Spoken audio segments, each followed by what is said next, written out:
Hello everybody, some would say I'm the reverse, and welcome to my review for Stargirl Season 1, Episode 7, titled Shiv Part 1.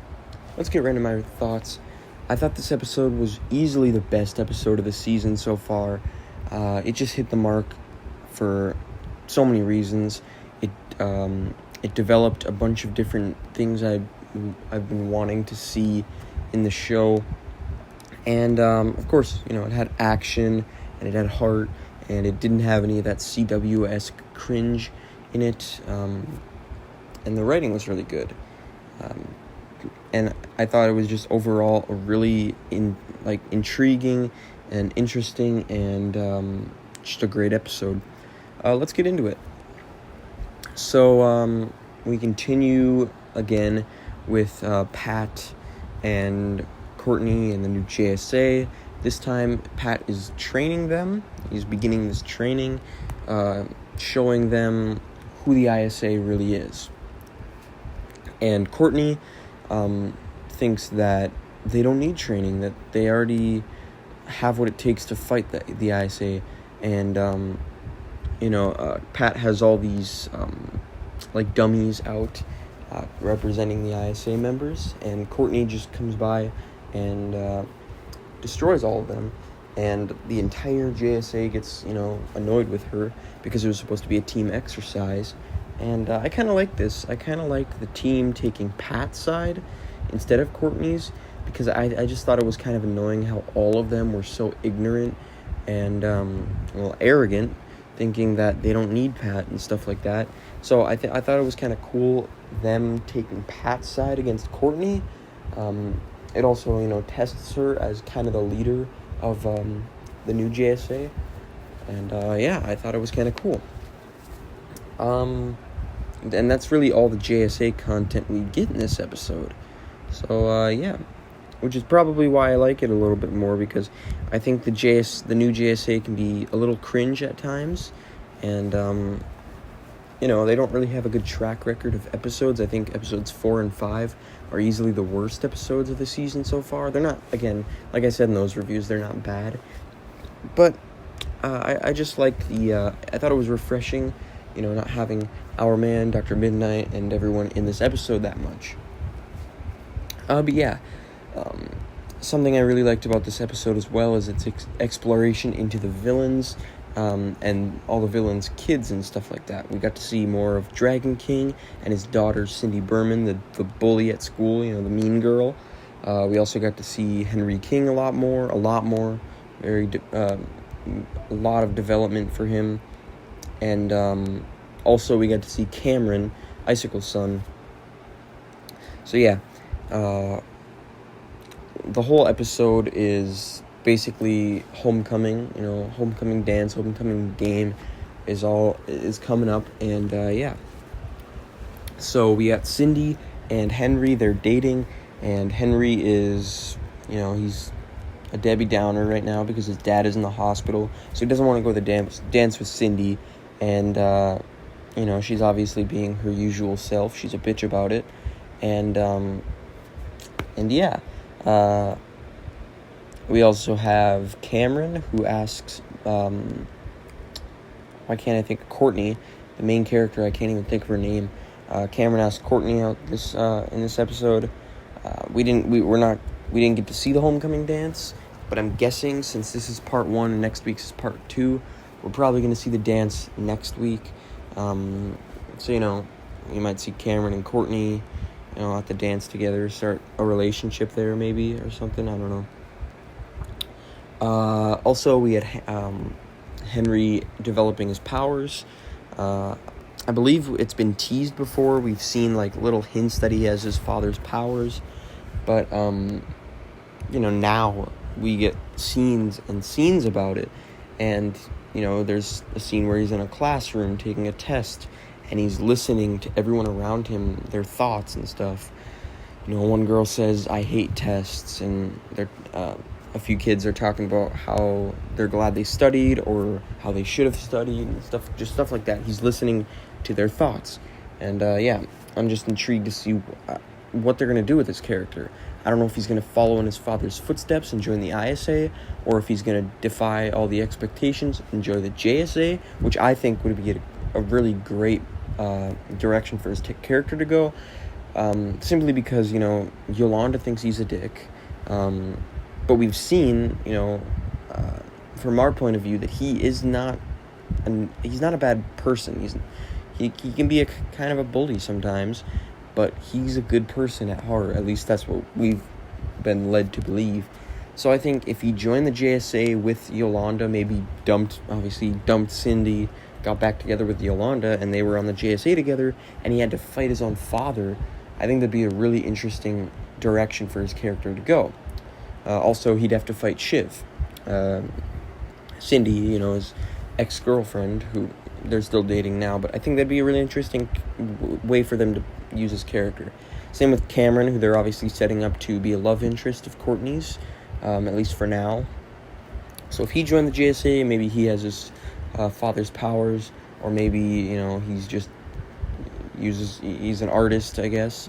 Maybe he uses his art to fight the bad guys or something, I don't know. But maybe he could fight against his own father, which, could be really cool. And I think could be a really awesome direction for his character. Cindy, I don't think should be redeemed. I think she should go on with the ISA, and she should inevitably fight Yolanda and Courtney, who she's been a bitch to both of them, and then also Henry, which I think could be really interesting because they're dating now. So yeah. What else do we got in this episode? Like I said, we got more of the villains. We got Dragon King, who is Cindy's father, and we find out that Cindy has powers that he gave her. She can make the blades coming out of her wrist, and we learn that Cindy's mother and Dragon King's wife died, which is probably most likely his motivation for being a supervillain. And I'm guessing, or maybe that there was the Shiv's costume was in the lair, and I was thinking that maybe Shiv, the older version of Shiv, was Dragon King's wife. So maybe he was a supervillain before she died. So I don't know. We'll probably get some more explanation to his character later on in the series. But yeah, we also got some Icicle content. Him with his he egged his son Cameron to go ask Courtney out. He didn't know it was Courtney. He just thought it was some girl. But yeah, I thought a really cool moment was when he was telling his son about when he asked his wife out, and that there was a competition. Another guy was going for her, and he killed the dude, and obviously Cameron thought he was joking. I thought that was just a really sadistic and cool moment. I don't know. I just thought it was cool. What other villains do we got? We got Principal Bowen, who's at the homecoming game, and Courtney follows her into the ISA meeting, which is how she gets into fighting with Shiv and stuff like that. Yeah, I think all the villains we got. We got a little bit with Crusher, Sportsmaster. He obviously Pat's trainer, and at the game he was telling Pat not to get the hot dogs and stuff like that. We also got the introduction to a new character. We don't know if he's going to be a hero or what he's going to be. The janitor at the school. I think his name is Justin, is what it said on the name tag. He's a freak. He's a really weird dude. He bumped into Cindy and he said some cryptic crap or whatever. He's just a really weird guy. And yeah, Cindy was kind of bullying him. But he was there when Shiv and Courtney were fighting. And he saved Courtney. And he has this sword, which when I first saw it in the closet, I was thinking, is this show's interpretation of Azrael or something, because I saw the sword and it's a DC property, and I just instantly thought Azrael. But apparently it's this character named Shining Knight, which I've never heard of before. I've never heard of his character.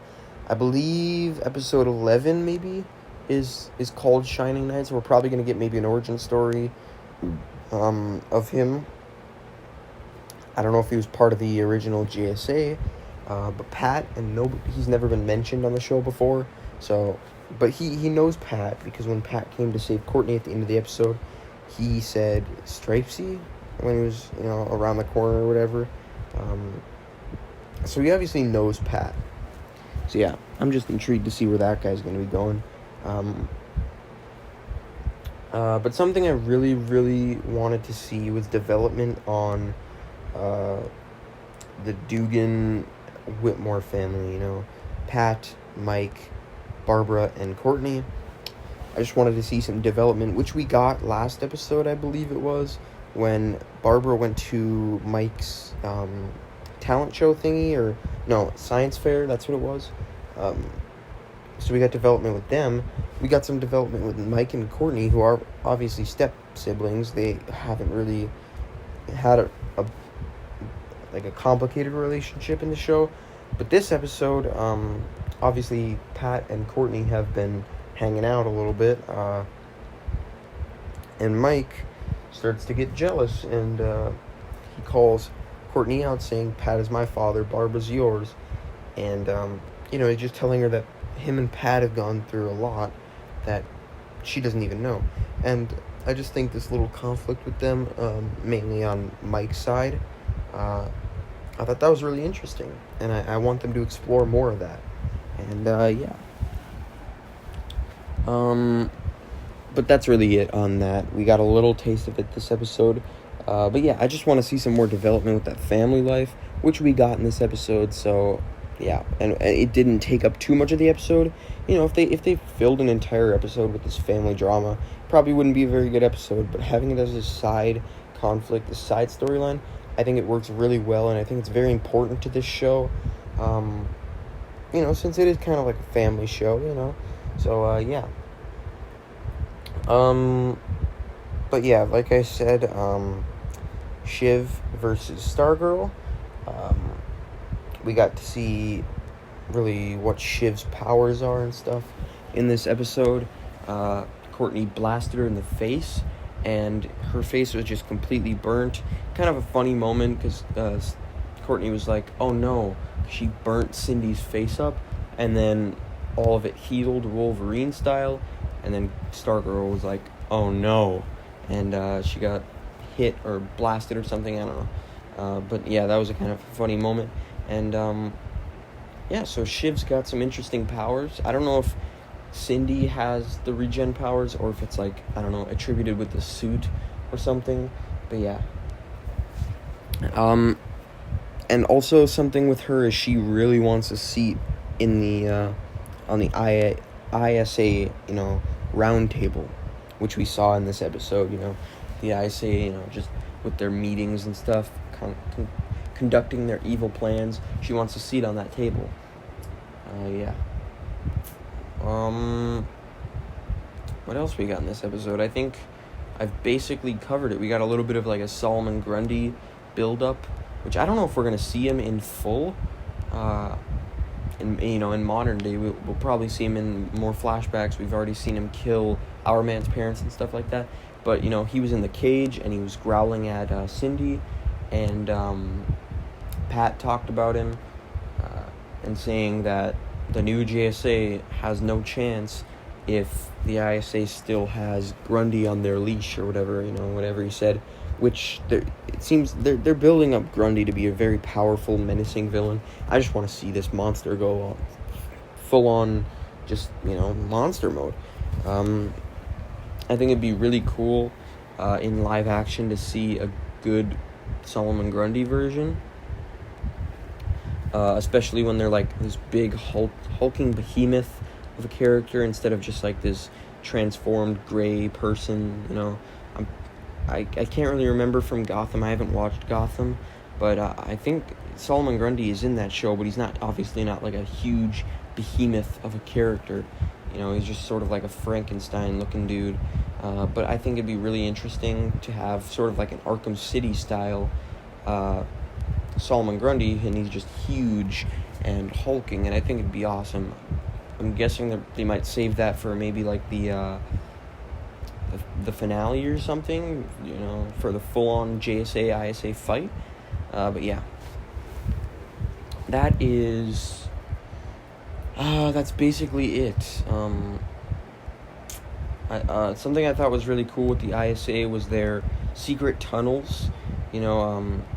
They connect to Cindy's house, and they connect to the school in multiple different locations, and the football field where the game was. I don't know if that's at the school or if it's at a separate location, but there's just multiple entry points around the city, and I don't know, what I think is that it's just like this tunnel network connected to all the villains' houses and workplaces. Probably at the hospital there's an entrance. I just think that's an awesome concept, and I think it's a really cool area to put the base of operations and stuff like that, just underground in this tunnel network connecting all the villains' headquarters and stuff. And I think that's just cool. And it really shows the influence they have on the city. There's basically just this criminal network of supervillains with superpowers that control these different portions of the city or of the town. And I just think I love the ISA so far, and I really love the concept of them being normal people and them just controlling different portions of the city. Like the principal of the school is part of it. There's a gym coach and just stuff like that. I think it's just awesome. But yeah, tell me in the comments what you thought of the episode. Don't forget to like, comment, share, and subscribe. Stay tuned for all my future uploads, including my future Stargirl reviews. We're just past halfway done with this season. There's 13 episodes. This is 7, so 6.5 is the midpoint. And yeah, it's been a hell of a ride so far. I really like this show, and I'm excited to see where it goes from here. This episode was amazing. I loved it, and I definitely say it was the best episode so far. So tell me where this ranks in your episodes. I want to see all your guys' thoughts in the comments, what you liked, what you disliked, where it ranks among the other episodes. But yeah, don't forget to like, comment, share, and subscribe. Stay tuned for all my future content. See ya.